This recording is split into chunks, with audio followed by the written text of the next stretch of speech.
दोस्तों, आज हम बात करेंगे एग्जाम के पॉइंट ऑफ व्यू से महत्वपूर्ण टॉपिक जो आपका आरएस, आरपीएससी, रिट जैसे एग्जाम का सबसे महत्वपूर्ण बिंदु रहता है। हम बात कर रहे हैं भारत के भौतिक प्रदेशों की। भारत के भौतिक प्रदेशों के संदर्भ में हम बात करें तो भारत को 6 भौतिक प्रदेशों में बांटा गया है। सबसे पहला भौतिक प्रदेश हम देखें तो नाम आता है हिमालय का। सेकंड नंबर पर मध्य का विशाल मैदान, जिसे हम गंगा ब्रह्मपुत्र का मैदान भी कहते हैं। 3 नंबर पर आप देख पाएंगे कि हमारे पास आता है मरुस्थलीय प्रदेश, जिसे हम थार का मरुस्थल कहते हैं। 4 नंबर पर प्रायद्वीपीय पठारी प्रदेश, 3 ओर से जल से घिरा हुआ क्षेत्र प्रायद्वीप कहलाता है। 5वें नंबर पर हम बात करेंगे समुद्र से सटा हुआ भाग, तटीय प्रदेश कहलाता है। क्या कहलाता है? तटीय प्रदेश। और 6 नंबर पर हम देखेंगे द्वीप समूह को। आप मैप पर देख सकते हैं किस प्रकार से भारत को 6 भौतिक प्रदेशों में विभाजित किया गया है। ये वाला जो भाग आप देख रहे हैं, पश्चिम से, उत्तर पश्चिम से पूर्व की ओर पर्वतीय प्रदेश। मध्य का जो भाग है यह कहलाएगा आपके पास मैदानी भाग या मैदानी प्रदेश, जिसे गंगा ब्रह्मपुत्र का मैदान कहेंगे। ये वाला भाग जिसमें राजस्थान, गुजरात का पार्ट आता है, मरुस्थलीय प्रदेश। और प्रायद्वीपीय पठारी प्रदेश, कौन सा आ रहा है? प्रायद्वीपीय पठारी प्रदेश। और समुद्र से सटा हुआ भाग, ये आपके कहलाएंगे तट, जिसे अपने जानेंगे तटीय प्रदेश के नाम से। और हमारे पास द्वीप समूह है ना, अरब सागर में लक्षद्वीप का एरिया और बंगाल की खाड़ी के अंतर्गत अंडमान निकोबार द्वीप समूह है। तो शुरू करते हैं अपने सबसे पहला पार्ट, जिसका नाम है हिमालय। कौन सा है? हिमालय। हिमालय के संदर्भ में सबसे पहले इसकी उत्पत्ति को जानना बहुत जरूरी है कि वर्तमान में आप जहां पर हिमालय देख रहे हैं, यहां हिमालय नहीं था। यहां पर एक सागर लहराया करता था, जिसका नाम था टेथिस सागर। कौन सा सागर था? टेथिस सागर। ये क्वेश्चन आपके एग्जाम में पूछा जा सकता है कि वर्तमान में जहां पर हिमालय की स्थिति है, वहां पर पहले क्या था? तो नाम आएगा टेथिस सागर। सबसे पहले हम ग्लोब पर स्थिति देखेंगे, किस प्रकार से हिमालय की उत्पत्ति होती है, इसको बेस करते हैं। देखिए, ये आपका ग्लोब पृथ्वी, और पृथ्वी पर हमारे महाद्वीप। सबसे पहले आपके पास ये वाला जो एरिया दिखाई देता है, इसका नाम उत्तरी अमेरिका, फिर दक्षिणी America, Europe, Asia, Africa, Australia, Antarctica है। ऐसा मानचित्र, ऐसा ग्लोब पर भारतीय विश्व का जो विस्तार है वो आपने वर्तमान में नहीं देखा होगा। परंतु आज से लगभग करोड़ों वर्ष पहले कार्बोनिफेरस युग के अंतर्गत, कौन सा युग? कार्बोनिफेरस युग में ये सभी महाद्वीप इस प्रकार से जुड़े हुए थे। सभी महाद्वीप इस प्रकार से क्या थे? जुड़े हुए थे। और इस संयुक्त महाद्वीप को कहा जाता था पेंजिया। क्या कहा जाता है? पेंजिया। एग्जाम में प्रश्न पूछा जा सकता है कि संयुक्त महाद्वीप को किस नाम से जाना जाता है? तो पेंजिया के नाम से जाना जाता था। और इस पेंजिया के चारों ओर थी अथाह जल राशि। क्या थी? अथाह जल राशि। और इस जल राशि को कहा जाता था पैंथालासा। क्या कहा जाता था? पैंथालासा। तो 2 सिंपल से प्रश्न बने। संयुक्त महाद्वीप को कहा जाता है पेंजिया, और पेंजिया के चारों ओर अथाह जल राशि को कहा जाता है पैंथालासा। धीरे धीरे कार्बोनिफेरस युग के अंतर्गत ही इस पेंजिया का विभाजन हुआ। पेंजिया का क्या हुआ? विभाजन। पेंजिया का विभाजन हुआ तो ये 2 पार्ट्स में डिवाइड हो गया। ये 2 भाग कौन कौन से हैं? तो आप जानेंगे जो उत्तरी भाग है आपके पास, ये वाला पार्ट, ये तो कहलाया आपका कौन सा? अंगारा लैंड। कौन सा है? अंगारा लैंड। और दक्षिण का जो भाग कहलाया, ये कहलाया आपके पास गोंडवाना लैंड। कौन सा हिस्सा है? गोंडवाना लैंड।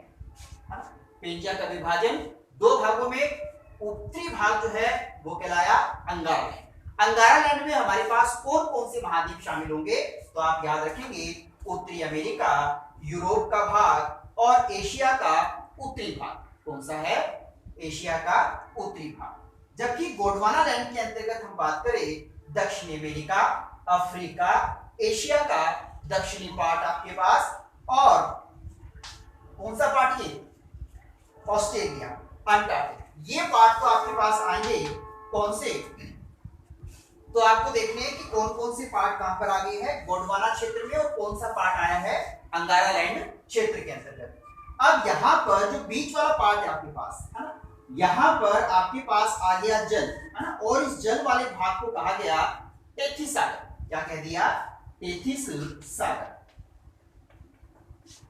है एक छोटा सा मोड़ यहाँ पे टॉपिक देख लेते हैं कि जो ये सिद्धांत दिया जो आपके पास महाद्वीप विस्थापन का, है ना, आपने देखा कि पेंजिया दो पार्ट्स में डिवाइड हुआ, अंगारा लैंड और गोंडवाना लैंड का क्षेत्र, है ना। तो ये जो पार्ट हम बात कर रहे हैं ये 1912 के अंतर्गत, सन कौन सा है? 1912। और 1912 में ये सिद्धांत दिया था अल्फ्रेड वेगनर।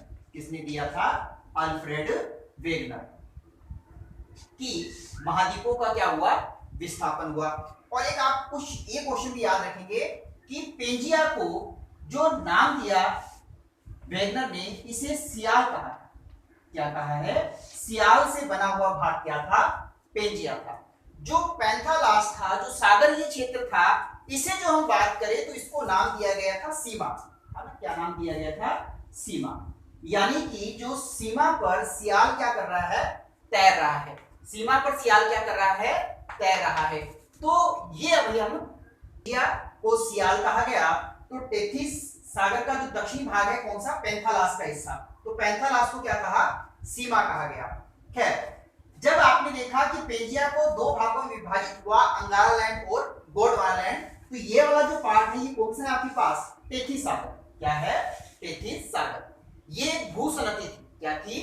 भूसनती, है ना। और इसका जो उत्तरी पार्ट कहलाया वो अंगारा लैंड, और दक्षिणी पार्ट जो कहलाया वो कौन सा है? गोंडवाना लैंड। अब हम बात करते हैं कि अभी थोड़ी देर पहले आपने मैप पर देखा था कि वर्तमान में जहां हम हिमालय की स्थिति देख रहे हैं वहां पर हिमालय नहीं था, तो वहां पर क्या था? टेथिस सागर था, है ना। अब आपको यहाँ पर एक सिद्धांत को और समझ लेना जरूरी है कि जब महाद्वीपों का विभाजन हुआ वो अपने पश्चिम व उत्तरी भाग में खिसके, तो ये जो खिसकने का जो कार्य रहा वो रहा प्लेट टेक्टोनिक सिद्धांत। कौन सा रहता है? प्लेट टेक्टोनिक सिद्धांत, जिसे हम प्लेट विवर्तनिकी सिद्धांत भी कहते हैं, है ना। मेनली तौर पर अगर हम बात करते हैं तो धरातल के अंतर्गत, भूगर्भ के अंतर्गत 6 बड़ी प्लेटों का जिक्र किया गया है। कितनी प्लेटों का जिक्र किया गया है? 6 बड़ी प्लेटों का जिक्र किया गया है ना। और लगभग 20 आपके पास छोटी प्लेटों का जिक्र किया गया है। एक सिंपल सा प्रश्न अगर हम इसमें देख ले कि प्लेट शब्द का, इसका आपके पास प्लेट शब्द का सर्वप्रथम प्रयोग किसने किया, तो नाम आता है टूजो विल्सन। इसका नाम आता है टूजो विल्सन। टूजो विल्सन ने सर्वप्रथम प्लेट शब्द का क्या किया? प्रयोग किया। बड़ी प्लेटों की संख्या जो हमें बताई गई है वो कितनी है? 6 बड़ी प्लेट है, और छोटी जो प्लेटें हैं वो कितनी है? लगभग आपके पास 20, है ना। ये 6 प्लेटें कौन कौन सी है? तो आप याद रखेंगे अमेरिकन प्लेट। कौन सी प्लेट है? अमेरिकन प्लेट, जिसमें उत्तरी अमेरिका और दक्षिण अमेरिका दोनों आ जाते हैं। दूसरी आपके पास आएगी यूरोपियन प्लेट। कौन सी है? यूरोपियन प्लेट, है ना, जिसमें हमारा यूरोप महाद्वीप वाला एरिया शामिल होता है। थर्ड नंबर पर अफ्रीकन प्लेट। कौन सी आ रही है?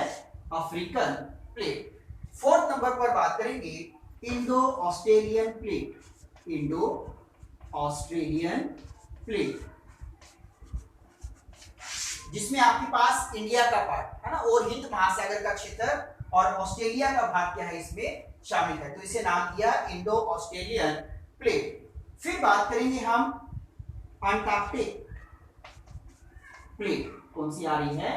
Antarctic plate. ये हो गई है कितनी? 5, 1 2 3 4 एंड 5। 6 नंबर पर आपको याद रखनी है प्रशांत प्लेट। कौन सी याद रखनी है? प्रशांत प्लेट। तो ये 6 प्लेटें थी जिनका क्या हुआ, विस्थापन हुआ था, है ना। नेक्स्ट देखते हैं कि हिमालय की उत्पत्ति के संदर्भ में क्या हमारे पास टर्म सामने आ रही है।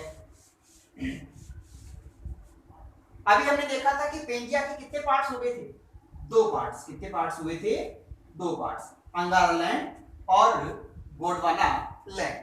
भारत का जो प्रायद्वीपीय पठारी प्रदेश है ना, जो इसमें आप देख रहे हैं, ये जो भाग है आपके पास भारत का पठारी प्रदेश, ये हिस्सा गोंडवाना लैंड का हिस्सा है। कौन सा हिस्सा है, गोंडवाना लैंड, है ना, इसे जानना जरूरी है। और यहां पर आपके पास एक सागर था जिसका नाम क्या था, टेथिस सागर। कौन सा है, टेथिस सागर। यहां पर जो आप ये देख रहे हैं गोंडवाना लैंड का हिस्सा, इसे नाम दिया गया इंडियन प्लेट या भारतीय प्लेट हम कहेंगे, है ना, क्या कहेंगे, भारतीय प्लेट। और यहां पर जो आप देख रहे हैं, है ना, जो उत्तरी जो भाग है आपके पास, ये कहलाएगा कौन सा, यूरोपियन प्लेट। कौन सा कहलाएगा, यूरोपियन प्लेट। इसे नाम दे दिया है यूरोपियन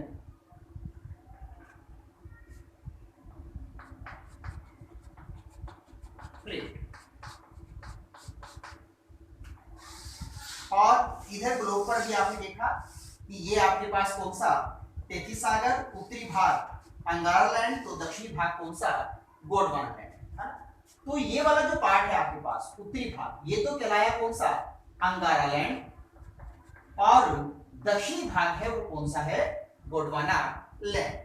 तो भारत का जो ये प्रायद्वीपीय भाग दिख रहे हैं, यहां से नदियां जब जाती थी कहां पर, टेथिस सागर में गिरती थी। नदियां कहां से गिर रही है, टेथिस सागर में। इसी प्रकार से यूरोपियन प्लेट का जो भाग है, यहां से भी कुछ नदियां आपके पास बहती हुई आ रही है, और अपने साथ क्या लेकर आएगी, जब नदियां बहती है तो अपने साथ कंकड़, पत्थर, मिट्टी बहा कर लाती है। तो इसने क्या किया, इन नदियों ने इस भूसनती, है ना, टेथिस सागर की जो भूसनती है, इसमें लगातार मिट्टी, पत्थर, कंकड़ क्या करती गई, जमा करती गई। ये धीरे धीरे जो तली थी वो भर गई, जो भूसनती थी वो क्या हो गई, फिल हो गई। और जब ये भर गई आपके पास, तो आपके पास जो भाग दिखाई दे रहा है गोंडवाना लैंड, है ना, गोंडवाना लैंड ने क्या किया, प्रेशर डाला, है ना। ये कहां की तरफ खिसका, उत्तर की ओर खिसका, और ऊपर थी आपके पास कौन सी प्लेट, यूरोपियन प्लेट, जिसे हम कह रहे हैं अंगारा लैंड। तो यहाँ पर अंगारा लैंड, और दक्षिण में गोंडवाना लैंड, और बीच में जो है वो है टेथिस सागर का जो भरा हुआ पार्ट है, जो कि मिट्टी कंकड़ से भर चुका है। ये ऐसा एक समय में नहीं हुआ, है ना, एक लंबा समय लगा है, लाखों करोड़ों समय का लगा है, तब जाके ये भूसनती क्या हुई है, फिल हुई है। जब इसने प्रेशर डाला तो बीच वाला भाग क्या हुआ, ऊपर उठ गया। बीच वाला भाग क्या हुआ, ऊपर उठ गया, और निर्माण हो गया किसका, हिमालय का, निर्माण हुआ हिमालय का।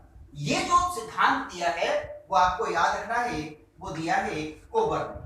किसने दिया है, कोबर्न, ये नाम याद रखना आपने। और कोबर्न ने जो सिद्धांत दिया वो कौन सा दिया है, भूसनती सिद्धांत। कौन सा दिया है, भूसनती सिद्धांत। भूसनती किसे बताया, ये जो आपके पास समुद्री तली है, जो टेथिस सागर की तली है, इसे क्या कहा, भूसनती। और कोबर्न महोदय ने ये कहा कि भाई गोंडवाना लैंड ने क्या किया, अंगारा लैंड की ओर प्रेशर डाला, दबाव डाला, और दबाव डालने से किसका निर्माण हो गया, हिमालय का निर्माण हो गया, है ना। और जो ये पार्ट है, इस वाले भाग को जो हिस्सा है, इसे नाम दिया अग्र प्रदेश। क्या नाम दिया है, अग्र प्रदेश। जब इस प्रकार से दबाव पड़ा, तो आप फॉर एग्जांपल देख सकते हैं छोटा सा, है ना, कि कोई चीज ने किसी पर क्या डाला, प्रेशर डाला, है ना, तो यहां पर वलन पड़ गई। क्या पड़ गए, वलन पड़ गए, मोड़ पड़ गए, कुछ इस प्रकार से, कुछ इस प्रकार से, है ना। तो जो हिमालय है वो आपका नवीन मोड़दार पर्वत है, नवीन वलित पर्वत है ना, नवीन मोड़दार पर्वत है। इसमें क्या पड़े आपके पास, वलन पड़ गए। क्या पड़ गए हैं, वलन पड़ गए, है ना। तो इस चीज को आप इंश्योर करेंगे, है ना। अब हम बात करते हैं, अब हम इसको एक और डायग्राम के अनुसार समझ पाएंगे। यहाँ पर देखिए कि प्लेटों का क्या हो रहा है आपके पास, प्लेटों का क्या हो रहा है, एक दूसरे की ओर खिसकाव पैदा हो रहा है ना। खिसकाव पैदा होने से ही भूसनती पे दबाव पड़ता है और हिमालय का क्या हो जाता है, निर्माण हो जाता है। देखिए जो प्लेट संचलन है आपके पास, है ना, प्लेटों का जो संचलन है वो 3 टाइप से हो रहा है। कितने टाइप से होता है? 3 प्रकार से। सबसे पहले अगर हम बात करें तो वो होता है अपसारी। कौन सा हो रहा है? अपसारी। अपसारी में क्या होता है कि 2 प्लेटें हैं आपके पास, है ना, ये 2 प्लेटें एक दूसरे की विपरीत दिशा में जाती है। कैसे जाती है? विपरीत दिशा में जा रही है। आपके पास तनाव मूलक बल लग रहा है यहाँ पर। कौन सा लग रहा है? तनाव मूलक बल। दूसरा अगर हम बात करें तो आपके पास आता है अभिसारी संचलन। कौन सा है? अभिसारी संचलन। अभिसारी संचलन में 2 प्लेटें एक दूसरे के निकट आती हैं। एक दूसरे की क्या आएगी? निकट आएगी, है ना। इसमें जो लग रहा है आपके पास वो वलन पड़ रहा है। क्या पड़ रहा है? वलन, है ना। दबाव पड़ेगा, बल लगेगा, दोनों एक दूसरे क्या होगी? नजदीक आएंगे आपके पास। और तीसरी आपके पास अगर हम बात करें तो वो आता है समांतर संचलन। समानांतर संचलन, है ना। समानांतर संचलन एक दूसरे के कैसे होता है? विपरीत होता है, आगे पीछे की ओर होता है। कैसे हो रहा है? आगे पीछे की ओर। तो आप यहाँ पर देखकर इसको ये बता सकते हैं मुझे कि जो यूरोपियन प्लेट और गोंडवाना लैंड का जो भारतीय प्लेट का हिस्सा है वो कौन सा संचलन का अनुसरण कर रही है? अपसारी का क्या ये दूर दूर जा रही है? नहीं। क्या ये समानांतर एक दूसरे के विपरीत काम कर रही है? नहीं। तो ये 2 नंबर जो आपके पास है अभिसारी, इसमें 2 प्लेटें एक दूसरे की क्या आ रही है? निकट आ रही है। क्या आ रही है? निकट आ रही है। जब 2 चीजें एक दूसरे के निकट आएगी, इस प्रकार से टच करेगी किसी चीज को, तो एकदम से क्या होगा? कंपन होगा। क्या होगा? कंपन होगा। तो जहां पर आप ये देख रहे हैं जो बीच वाला पार्ट जो बना आपके पास है ना, हिमालय का, आप थोड़ा सा और इसको गौर से देखिए। ये जो भाग है ये आपने मान लिया कि कौन सा है? अंगारा लैंड का हिस्सा, और ये कौन सा है? गोंडवाना लैंड का हिस्सा है। और बीच में भूसनती थी। जब दोनों आसपास आए तो जो बीच का मलबा था वो क्या हो गया? ऊपर की तरफ इस प्रकार से क्या हो गया? उठ गया। और निर्माण हो गया किसका? हिमालय का। नवीन मोड़दार पर्वत हुए। जब इस प्रकार से कंपन होगा तो इस वाले पार्ट को तो क्या नाम दिया था? अग्रभाग दिया था। क्या दिया था? अग्रभाग। यहाँ पे तो दबाव ज्यादा पड़ा और दबाव पड़ने से हिमालय का निर्माण हो गया। परंतु जो पीछे का भाग है, यहाँ पर जो दबाव है इन 2 क्षेत्रों में वो कैसा पड़ा है? कम पड़ा है। क्या पड़ा है? कम पड़ा है। तो धरातल तो यहां से भी उठा है। धरातल तो क्या हुआ है? यहां से भी उठा है, परंतु ये इस प्रकार से नहीं उठा। ऐसे ना उठकर क्या हुआ? एक इस प्रकार से आकृति बन गई। कैसे बन गई है? इस प्रकार से, जिसे हम कहेंगे पठार। क्या कहेंगे? पठार। तो हिमालय का जो उत्तरी भाग है, जो पीछे का जो भाग है, वहां पर आप देखते हैं कौन सा पठार? तिब्बत का पठार। इसे कहते हैं तिब्बत का पठार। इसे कोबर ने इस क्षेत्र को मध्य भाग कहा है या मध्य पिंड कहा है। क्या कहा है? मध्य पिंड। क्योंकि यहाँ पर जो वलन का प्रभाव है वो कैसा पड़ा? कम पड़ा है। प्रभाव कैसा पड़ा है? कम पड़ा है।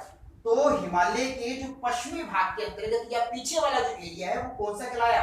वो पठार कहलाया। क्या कहलाया है? पठार। अब छोटा सा आपको क्वेश्चन और देख लेना है यहाँ पर कि भाई पठार और पर्वत में क्या अंतर होता है? पठार और पर्वत में अंतर क्या होता है? पठार क्या होता है? धरातल से उठा हुआ भाग। धरातल से उठा हुआ भाग जो ऊपर से क्या हो? समतल हो, जिसकी आकृति हम कह सकते हैं प्लेट नुमा, या वैसे कह सकते हैं टेबल नुमा आकृति। कौन सी आकृति? टेबल नुमा आकृति। धरातल से उठा हुआ ऐसा भाग जो ऊपर से क्या हो? समतल हो, पठार कहलाता है आपके पास, है ना। और पर्वत जो होगा वो आपके पास कैसा होगा? वो इस प्रकार से, है ना, जिसका ढाल तीर होगा और ऊपर से कैसा होगा? नुकीला भाग होगा। कैसा होगा? नुकीला भाग। ये कहलाएंगे पर्वत। और ये आपका कैसा है? नवीन वलित पर्वत। कैसा पर्वत है? नवीन वलित पर्वत। खैर, अभी आपने देखा कि हिमालय की उत्पत्ति कैसे हुई है।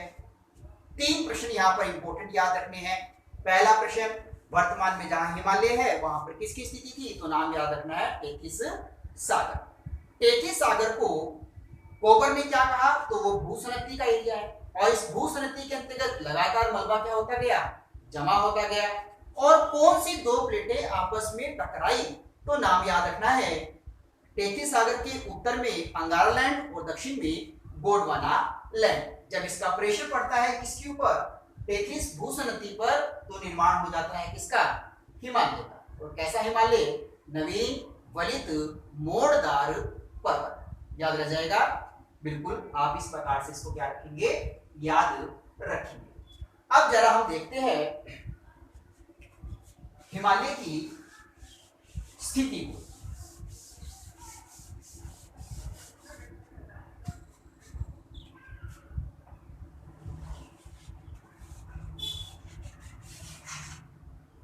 भारत में हिमालय जम्मू कश्मीर, लद्दाख का क्षेत्र, हिमाचल प्रदेश, उत्तराखंड, हिमाचल प्रदेश, उत्तराखंड, सिक्किम, अरुणाचल प्रदेश और यहाँ पर नागालैंड, मणिपुर, मिजोरम, ये वाला पार्ट है ना। यानी कि हम बात कर सकते हैं कि उत्तर पश्चिम से, है ना, और पूर्व से होता हुआ इसका पार्ट कहां तक चला गया है? दक्षिण तक चला गया। कहां तक चला गया? कुछ पार्ट दक्षिण तक। ये आपका क्या है? हिमालय, है ना। हमने बात की हिमालय कैसा है? नवीन वलित पर्वत। कैसा पर्वत है? नवीन वलित पर्वत।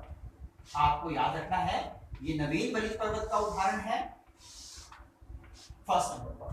सेकंड पर आप याद रखेंगे कि इस हिमालय पर, है ना, विश्व की सबसे ऊंची पर्वत चोटी, विश्व की सबसे ऊंची पर्वत चोटी जिसका नाम है माउंट एवरेस्ट। कौन सा है? माउंट एवरेस्ट, है ना। तो आप इस प्रकार से भी याद रखेंगे, जो हिमालय है वो विश्व का सबसे ऊंचा पर्वत है। विश्व का कैसा है? ऊंचा पर्वत, है ना। और यहाँ पर विश्व की सबसे ऊंची चोटी दिखाई देती है जिसका नाम है माउंट एवरेस्ट। कौन सी है? Mount Everest. माउंट एवरेस्ट की जो ऊंचाई है वो है 8,848 मीटर। 8,848 मीटर। आपको 8,850 मीटर भी सुनने को मिलता है ना। परंतु वर्तमान में किताबों के अंदर जो डाटा मिल रहा है वो कौन सा मिल रहा है? 48 का मिलता है। तो आपको 48 याद रखना है। और जो 8,850 है ना, तो यानी कि ये देखने को मिल रहा है कि हिमालय की ऊंचाई क्या हो रही है? बढ़ रही है। क्या हो रही है? ऊंचाई बढ़ रही है। तो यानी कि यहाँ पर ये कह सकते हैं अपने कि हिमालय का जो उत्थान है वो वर्तमान में भी हो रहा है। इसलिए हमने इसको क्या कहा? नवीन वलित पर्वत कहा है। क्या कहा है? नवीन वलित पर्वत, है ना। तो इस चीज को आपने देखना है। खैर, अब हम बात करते हैं कि जो हिमालय है ना, ये विश्व की दूसरी लंबी पर्वत श्रृंखला है। हिमालय विश्व की दूसरी लंबी पर्वत श्रृंखला, लंबी पर्वत श्रृंखला है। हिमालय तो विश्व की दूसरी है, तो पहली कौन सी है? कौन बताएगा? यस, पहली जो आपके पास एक नंबर पे आएगी वो एंडीज पर्वत श्रृंखला है। कौन सी आएगी? एंडीज पर्वत श्रृंखला, जो कि दक्षिण अमेरिका के अंतर्गत है। तो ये विश्व की सबसे लंबी पर्वत श्रृंखला है। तो हिमालय कौन से नंबर पर आएगी? आपको दूसरी लंबी याद रखनी है आपके पास। चलिए अब बात करते हैं जो हिमालय का विस्तार है भारत में, है ना। हिमालय का विस्तार कहां से है ना? पश्चिम से पूर्व की ओर आपके पास, है ना। पूर्व में म्यांमार का जो एरिया है ना, यहाँ पर अपना एक पड़ोसी देश है। कौन सा? म्यांमार। म्यांमार में यहाँ पर इसे कहा जाता है अराकान योमा। क्या कहा जा रहा है? Arakan Yoma. तो लगभग आपके पास पश्चिम वाले एरिया से और पूर्व में कौन सा पार्ट आपके पास? अराकान योमा तक, है ना। और इसकी लंबाई की अगर हम बात करें तो लगभग कितनी आती है? 2500 किलोमीटर। कितनी आ रही है? 2500 किलोमीटर। तो हिमालय जो है वो एक चाक की आकृति, धनुषाकार आकृति में भारत में क्या है? विस्तृत। ऐसी आकृति में है, धनुषाकार आकृति के अंतर्गत विस्तृत दिखाई देता है। अच्छा, एक आपको यहाँ पर ये देखना है कि जो हिमालय है कौन सी चट्टानी यहाँ पर दिखाई देती है। तीन प्रकार की चट्टानें होती है, कायंत्री चट्टान, अवसादी चट्टान, आग्नेय चट्टान। इनमें से जो हिमालय पर कौन सी चट्टानें देखने को मिलती है ना? जी हाँ, हिमालय पर जो देखने को मिलेगी चट्टानें, यहाँ पर अवसादी चट्टानें देखने को मिलती है। कौन सी चट्टानें देखने को मिलती है? अवसादी चट्टान, है ना। अवसाद क्या होता है आपके पास कि भाई जो आपके पास जल के द्वारा कटाव के द्वारा, है ना, या पवनों के कटाव के द्वारा जब कोई पर्वतीय क्षेत्र या कुछ धरातलीय क्षेत्र कटाव होता है और एक के ऊपर एक परत क्या होती जाती है? जमा होती जाती है अवसाद के रूप में, है ना। तो इस प्रकार का जो प्रारूप दिखाई देता है वो कहां पर दिखाई देता है? हिमालय में दिखाई देता है ना। और क्या इसमें कार्बन पाया जाता है ना? बिल्कुल, यहाँ पर आपके पास कार्बनिक क्षेत्र दिखाई देते हैं, यहाँ पर कोयला मिलता है। क्या मिलता है? कोयला, है ना। और सबसे उत्तम किस्म का जो कोयला होता है वो एंथ्रेसाइट है। कौन सा है? एंथ्रेसाइट, है ना। एंथ्रेसाइट, बिटुमिन्स, लिग्नाइट, पीट, ये 4 कोयले के प्रकार होते हैं। सबसे उत्तम एंथ्रेसाइट होता है, तो सबसे घटिया किस्म का पीट कोयला होता है। सबसे उत्तम किस्म का जो कोयला है वो अपने कहां पर? जम्मू कश्मीर में मिलता है। कहां पर मिलता है? जम्मू कश्मीर के अंदर, है ना। परंतु इसे निकालना थोड़ा सा कैसा है? असंभव है। पर्वतीय क्षेत्र है, खुदाई यहाँ पर नहीं हो पाती है, तो इस कारण यहाँ पर आपके पास महत्वपूर्ण रूप में कौन सा कोयला? एंथ्रेसाइट पाया जाता है। तो इससे पता चलता है कि ये जो भाग है आपके पास क्या है? अवसादी चट्टानों से बना हुआ क्षेत्र है ना। तो ये 4 विशेषता याद रखनी है। हिमालय नवीन वलित पर्वत है, विश्व का सबसे ऊंचा पर्वत, और हिमालय विश्व का दूसरा लंबा पर्वत श्रृंखला या दूसरी लंबी पर्वत श्रृंखला है। पहले नंबर पर एंडीज आ जाती है। और यहाँ पर कौन सी चट्टानें देखने को मिलती है? तो आपको याद रखना है अवसादी चट्टान, है ना। चलिए अब अपने एक और फेज की तरफ बढ़ते हैं कि हिमालय को कितनी श्रेणियों में हम विभाजित कर पढ़ेंगे, है ना। तो आपको अगर हम बात करते हैं हिमालय का भौगोलिक वर्गीकरण, है ना। अब आप एक अगला क्वेश्चन देखने जा रहे हैं, हिमालय का भौगोलिक वर्गीकरण। हिमालय के भौगोलिक वर्गीकरण के अंतर्गत हिमालय को हम बांटेंगे 4 भागों में। कौन से भागों में? 4 भागों में बांटने जा रहे हैं। सबसे पहला आपके पास आएगा ट्रांस हिमालय। कौन सा आ रहा है? ट्रांस हिमालय। 2 नंबर पर नाम आता है महान हिमालय, या इसे हम कहेंगे बृहद हिमालय। कौन सा आ गया है? बृहद हिमालय। 3 नंबर पर आप देखेंगे यहाँ पर लघु हिमालय। कौन सा आ रहा है? लघु हिमालय, या इसे हम हिमाचल हिमालय के नाम से भी जानते हैं। किस नाम से जान रहे हैं? हिमाचल हिमालय। और 4 नंबर पर आप देखेंगे जिसे हम कहेंगे शिवालिक हिमालय। कौन सा हिमालय है? शिवालिक हिमालय। हिमालय को कितने पार्ट्स में डिवाइड कर दिया अपने? 4 पार्ट्स। कौन कौन से? ट्रांस हिमालय, बृहद हिमालय, लघु हिमालय और शिवालिक हिमालय। यहां से भी आपके पास प्रश्न बनेगा। कौन सा प्रश्न बनता है? बड़े ध्यान से देखिएगा कि जो ट्रांस हिमालय है ये सबसे प्राचीन पार्ट है ना, सबसे प्राचीनतम हिस्सा है ना। तो ये तो कैसा आपके पास? सबसे प्राचीन भाग। ट्रांस हिमालय कैसा है? सबसे प्राचीन भाग है। इसके बाद निर्माण होता है किसका? बृहद हिमालय, लघु हिमालय और शिवालिक हिमालय। इन चारों में से सबसे नवीन हिमालय की श्रेणी कौन सी है ना? तो याद रखनी है आपके पास कौन सी? शिवालिक। शिवालिक कैसा है? सबसे नवीन वलित पर्वत। कैसा है? नवीन। जबकि ट्रांस हिमालय कैसा है? प्राचीन। ट्रांस हिमालय का जो पार्ट आता है वो यूरोपियन प्लेट का हिस्सा है। वैसे कौन सा प्लेट का हिस्सा है? यूरोपियन प्लेट का हिस्सा आपके पास, है ना। है, और ये आपके पास इंडियन प्लेट का हिस्सा है। कौन सा हिस्सा है? इंडियन प्लेट का हिस्सा। अब सबसे पहले आप देखेंगे ट्रांस हिमालय को। कौन से हिमालय को देखने जा रहे हैं? ट्रांस हिमालय। गौर से देखिए यहां पर मैप पर ये जो हिस्सा है लद्दाख वाला एरिया, कौन सा एरिया है? लद्दाख का पार्ट। ये है ट्रांस हिमालय का एरिया। और इस ट्रांस हिमालय के अंतर्गत 3 श्रेणियां आती है, 3 पर्वत आते हैं, है ना। कौन कौन से? सबसे पहले आपके पास ये जो पार्ट दिखाई दे रहा है यहां पर श्रेणी से कहा जाएगा काराकोरम श्रेणी। क्या कहेंगे? काराकोरम श्रेणी। काराकोरम श्रेणी के दक्षिण में नाम आता है लद्दाख श्रेणी, और लद्दाख श्रेणी के दक्षिण में नाम आता है जास्कर श्रेणी। जास्कर पर्वत। तो ट्रांस हिमालय में कितने पर्वत देखे आपने? 3 प्रकार के। काराकोरम श्रेणी, लद्दाख श्रेणी और जास्कर। ये किसके पार्ट है? ये ट्रांस हिमालय का पार्ट है। इसका हिस्सा है ट्रांस हिमालय का भाग। अब ट्रांस हिमालय के भाग में आपने 3 श्रेणियां देखी है, तो आपसे सिंपल सा प्रश्न पूछते हैं, यहां पर बहुत ज्यादा इंपॉर्टेंट है, एग्जाम में पूछा जाता है, भारत की सबसे ऊंची पर्वत चोटी कौन सी है? भारत की सबसे ऊंची पर्वत चोटी कौन सी?